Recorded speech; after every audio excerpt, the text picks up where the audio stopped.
Good morning, or depending on when you're watching this, good afternoon, good evening, or good night. My name is Ross, and as always, Told Out of Voice Radio. So today, we're going to be having a little bit of a gander at the new tool drop. That's right, ladies and gentlemen. I made a video recently about new tool drop. I told you it looked good. And would you believe it, over in Japan, it's doing rather well indeed. Now, the lovely Code64 over on Twitter has once again shared this information with us, given us the deck list, and told us this isn't kind of a one-time deal.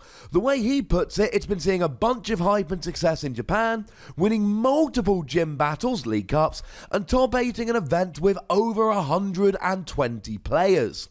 Quite frankly, ladies and gentlemen, it is a deck which is doing rather well indeed. And as always, I've got a deck list for you. I should mention at this stage that all the translations I use in this video do come from the lovely David Hochmann. Who else? So starting off, we have 4 copies of Doublade. Well, obviously we do. This is our main attacker. This is Tool Drop. And it is Tool Drop. Double colorless energy, 30 damage for each tool card attached to all Pokemon in play. And it's very much like the old Tool Drop Trubbish with a couple of differences. Firstly, it is 30 times, not 20 times. That's really good. And it is for a double colorless energy rather than a psychic colorless. That's really good. However, and this is a bit of a problem, it is a stage 1. Being a stage 1 is a bit of an issue. There's not much we can do about it. Now, this all looked well and good, but when I looked at this first time round, a lot of people went, Wassy, love what you're doing, sir, but I don't buy it because, well, your opponent can just not attach tools and then play Field Blower to get rid of your tools. And I don't know how many of you have noticed, Field Blower is not seeing as much play as it used to. Firstly, Garboda's gone away. So we no longer need to use Field Blower to turn off Garboda and turn on our abilities. And secondly, we got Prism Star Stadiums at the moment, which are great, but they cannot be gotten rid of using a Field Blower, meaning we're more likely to play our own stadiums and less likely to play Field Blower. Field Blower's not as much of an issue as it used to be. But you just play a load of your own tools and then roll, and this is actually a very consistent deck. Because at the end of the day, it is a single energy attachment on a stage 1 Pokemon. That's not the toughest thing to build out there. Now, there are a couple of other Pokemon we see, although it is by far and away primarily just a Doublade deck. We do see an Aegislash. Now, only one Aegislash. But Aegislash is here because it's got 140 HP, that's a lot. And the ability says that any damage done to this Pokemon by attacks is reduced by 40. It's a nice little wall Pokemon. It's got a bit of a heft. Now, it does have an attack. Metal, double colorless, 100 damage, not affected by any effects on your opponent's active Pokemon. So maybe they end up bringing out something like a Dawnwing's Necrozma to try and stop you attacking. Well, if they do that, it's alright. You've now got an answer to it. You've got an attack that you can go and use. But a lot of the time here, it really is just to give you a bit of extra bulk. And it ends up being played with memory energy, which allows you to use the attacks of your pre-evolutions. Now, annoyingly, you've got to have memory energy and another energy in order to use it, but it is an option here. I'm not saying you can't have a double colorless energy, add a metal and go, boom, now I'm using Aegislash. I'm just saying that's not primarily what you do. And then we see another deck here, which is bringing in Jirachi. I told you Jirachi was good. I was absolutely convinced that Jirachi was a nuts good card. I don't think I have done a great job in showing you quite how good Jirachi is. Jirachi is over the top brokenly good. The ability is a trainer's mail with an extra card, but then you go to sleep. Look at the top 5 cards of your deck, find a trainer card, put it in your hand, and then you go to sleep. But we've got a skateboard. A skateboard brings Jirachi's retreat down to 0 and lets it retreat while asleep. Very important given the whole it goes asleep when it uses its ability. And let's not forget, this is a deck in which you're aiming to play as many tools as you possibly can. So playing for a skateboard is not an issue. Free Jirachi in here, it's great. And then we see a couple of tool-focused Pokemon. We have Magearna here. This is the new Magearna. This is the one that lets you once during your turn take a tool off of one of your Pokemon, presumably so you can put it on another. I love Magearna here. And one of the great things about Magearna, right, you're going to be playing a whole bunch of tools anyway. But you're not always going to get the right tool on the right Pokemon. Sometimes you're going to have a Choice Band on your active and then you really need to retreat it. Well, Magearna gets rid of Choice Band and then you can pop an Escape Board on and you are go. And the other one here, there is a single copy of Genesect GX. And the reason Genesect GX is here, quite simply, is because the ability says you can have 2 tools attached to it. It's a GX, we're not going GX heavy here. We don't want a super heavy GX deck, but it's nice to have it here so that you can get a second tool on it. Helps you get more tools on the field. And then there's a couple Tapu Lele just to help you set up. And actually, Tapu Lele is really important here because there is a supporter card you want nice and early. It's Jasmine. Jasmine is another card, and these cards I've done videos about that haven't been released, like Jasmine and Jirachi. I'll pop links to those videos in the description. But the thing about Jasmine here is it's a very specific card, and it fits perfectly in this deck. Search your deck for a metal Pokemon, reveal it, and put it into your hand. Meh.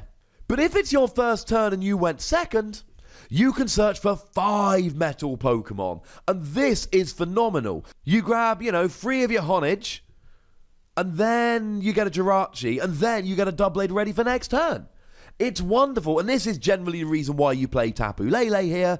You kind of have to play Tapu Lele, but because it's pretty important, to be honest with you. If you go second, getting that turn 1 Jasmine is absolutely superb. Now, in terms of energy, we've basically hit it here. Yes, you're playing 4 double colorless energy because it's nuts over the top good.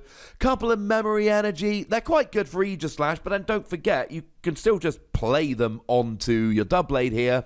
And then some metal energy, partly so you can use Aegislash, and partly because you need to play some basic energy. Metal makes the most sense given your Pokemon. But we need to look at tools here. Now, we've mentioned that you need to play Choice Band, there's 3 of them. We've mentioned that you need to play Escape Board, there's 4 of them. But there's a couple others. We see 1 copy of Experience Share here. You're not playing many basic energy, but you're going to play basic energy occasionally. You don't want to be relying on double colorless, so every time you can get an Experience Share working, that's 1 fewer turn where you need to work on double colorless, and you can just attach any other energy to get rolling. We see 1 copy of Counter Gain here. If you're behind on prizes, it reduces your attack cost by 1 colorless, which brings your attack cost to 1 colorless, and again, that's 1 turn you don't have to rely on double colorless, which is awesome. We see 3 copies of Metal Goggles here. Now, I like this a lot because when I did my video about Metal Goggles, the question was, are we going Metal Goggles or are we going Metal Frying Pan? Certainly for this deck, we're going Metal Goggles. Both of them reduce damage by 30. The difference here is the Metal Frying Pan takes away your weakness. This stops effects of attacks and abilities which place damage counters onto the metal Pokemon to which this is attached. And there's plenty of things like Decidueye, for instance, that would potentially have a field day with this. And that's more likely than coming against a fire deck, because by far the most likely fire deck you're going to face is Blacephalon. Blacephalon ain't going to be worrying about weakness when you come up against it. I wouldn't worry about that personally, ladies and gentlemen. Now, given that you're playing a bunch of tools here, you do need to play Adventure Bag. Adventure Bag lets you search for tools, but here, you get to search for 2 tools. But then you can play them both straight away, so Adventure Bag is basically 60 extra damage. That's pretty spectacular. Now, we do also here play a couple of Rescue Stretcher, because you're playing a 4-4 Doublade line, you really need to have 6 Doublade during the game. Now, your opponent is probably going to knock out other Pokemon at some point, but you want them to have to knock out 6 Doublade to win the game, so you need Rescue Stretcher here. And then the other item, you play 4 Ultra Ball, because Ultra Ball's the best search you've got. Hopefully Jasmine helps you out with search here, but Ultra Ball is needed. There is 1 stadium here, it's Mount Coronet. There's a single copy. It's not central to your deck. It lets you pick up 2 metal energy from your discard. It's fine, it's alright. The reality here is you're not often going to be using metal energy, but when you do, this is a nice little bonus. And in terms of supporter cards, we've already mentioned Jasmine, and other than that, it's largely what we would expect. 4 copies of Cynthia, it's the best draw card in the game. 3 copies of Lily, it's the second best draw card in the game. 2 copies of Guzma to drag Pokemon off the bench, that's pretty important. 2 copies of Tate and Liza. Firstly, it's a decent draw card. Secondly, it counts as a switch, and it's only Guzma you've got as a switch here. And a skateboard, but you can always rely on that. And then 1 copy of Judge to disrupt your opponent, especially if you come against something like Unknown Hand, for instance. You really don't want to lose to that, so having a copy of this will slow that down, especially if they're using the Verizon list, whereby they use their GX attack, you play Judge, you basically guarantee the win. It's a wonderful deck, it's been getting a lot of hype over in Japan, and it's really started to win tournaments. And if there's a deck that looks good and is interesting and is starting to win tournaments, that's pretty much when I go, oh, that looks like a job for Wossie. So ladies and gentlemen, tell me what you think about Tool Drop. Tell me if you think it's viable. Go nuts in the comment section, but please do remember the rule. Be nice, would ya?